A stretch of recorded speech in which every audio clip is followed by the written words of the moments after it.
नमस्ते। मौमिता किचन पे आप सबका स्वागत है। আমি মৌমিতা, আমি আবার আজকে নতুন একটা রেসিপি নিয়ে চলে এসেছি আপনাদের সাথে শেয়ার করতে। সেটা হলো কচু শাকের ঘন্ট। তো আসুন দেখে নেওয়া যাক আজকের রেসিপি। আমি এখন বানাচ্ছি ইলিশ মাছের মাথা দিয়ে কচু শাকের ঘন্ট। কচু শাকটা কেটে ভালো করে ধোয়া হয়ে গেছে। এখন আমি এইটাকে সিদ্ধ করতে দেবো। কচু শাকটা বসিয়ে দিয়েছি, ওতে দিয়েছি হালকা একটু জল। এর মধ্যে দিয়ে দেবো একটুখানি হলুদের গুঁড়ো, একটু হলুদ পাউডার, আর দিয়ে দেবো একটুখানি লবণ।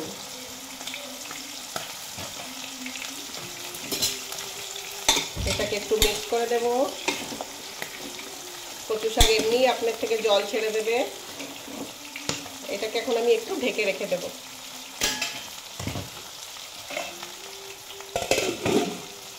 এখন প্রায় সিদ্ধ হয়ে গেছে, আর অল্প একটু বাকি আছে। আমি তার জন্য আর একটুখানি 2 মিনিটের জন্য ঢেকে দেব।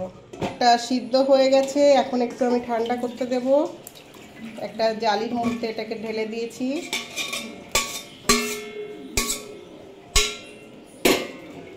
বাড়তি যে জলটা আছে ওটা ঝরে যাবে। মাছের মাথাটাকে আমি একটু লবণ হলুদ দিয়ে মাখিয়ে নিয়েছি। ইলিশ মাছের মাথা।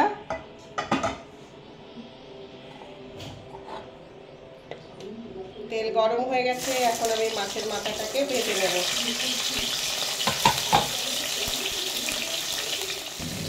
মাছটাকে ভালো করে ভেজে নেব। মাছের মাথাটা ভাজা হয়ে গেছে, এখন আমি একটা বাটিতে নামিয়ে নিলাম প্লেটের মধ্যে। অলরেডি গরম আছে। এখন আমি এর মধ্যে দিয়ে দেব কালো জিরে, দিয়ে দেব কটা শুকনো লঙ্কা, আর এই কটা রসুন নিয়েছি। আমি রসুনটা একটু থেতো করে নিয়েছি। এখন দিয়ে দেব রসুনটা।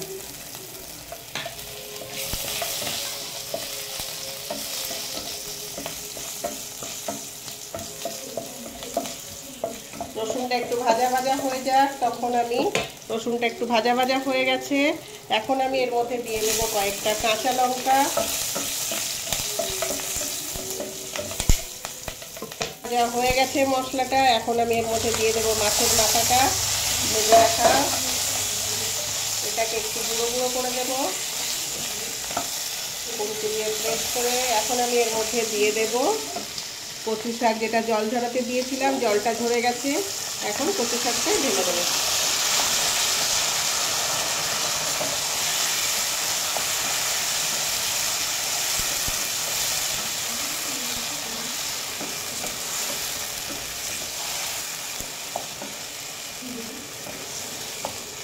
এখন আমি এর মধ্যে দিয়ে দেব একটুখানি লবণ,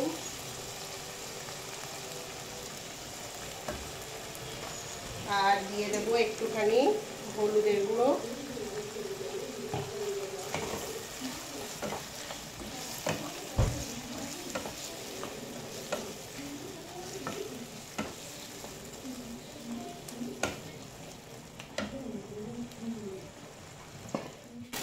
আমি এর মধ্যে দিয়ে দেব সামান্য একটু চিনি।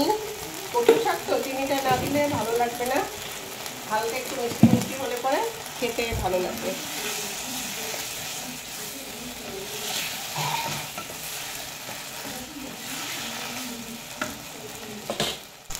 এখন আমি এর মধ্যে দিয়ে দেবো একটু ভাজা জিরে। জিরেটা ভেজে একটু শিলে বেটে নিয়েছি।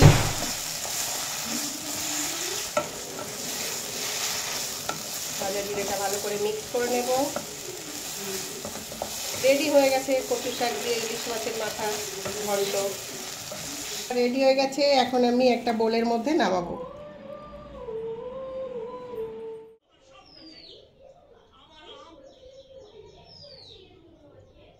ঘন্টটা রেডি হয়ে গেছে, খেতে খুব টেস্টি ও স্বাদিষ্ট। আর আমার রেসিপি যদি ভালো লেগে থাকে, লাইক শেয়ার সাবস্ক্রাইব অবশ্যই করবেন।